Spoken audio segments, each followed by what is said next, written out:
So I had no history in my family, and I found out I had breast cancer when I was 38.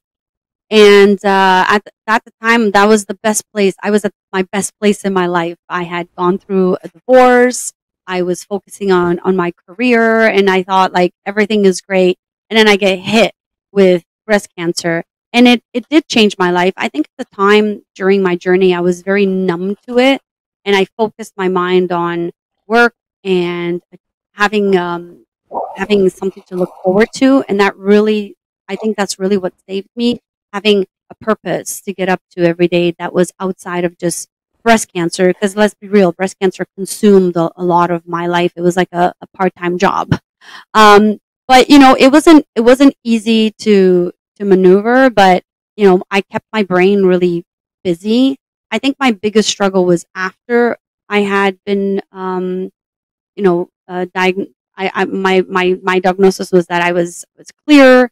I think that's when I struggled a little bit more because now everything sort of started sinking in. But I think my journey just I never thought I would get something like this, but I do think that it was a blessing in disguise.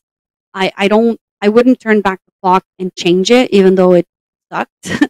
But I think it really gave me perspective on life, on God, on who I am and who I'm not, and who I want to be, and how I want to show up in my life.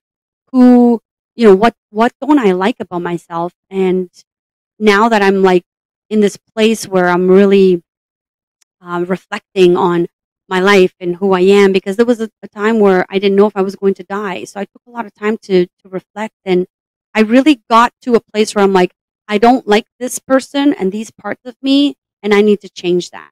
So when I was breast cancer free, that's what I started to do. I just started to focus on who I wanted to be, who I didn't want to be, and just start building that better version of myself. And I find myself, and people ask me this all the time, and they're like, wow, that's where you're at. People are like, what's your ultimate goal? Like, what do you want to achieve? And I'm like, I just want peace.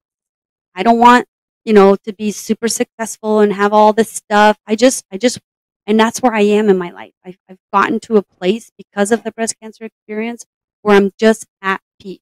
And being at peace allows me to say who I want in my life, who I don't want in my life, where I want to be, where I don't want to be, where I want to go. And so I get to make all of these choices that I know the end result is going to be bringing me peace.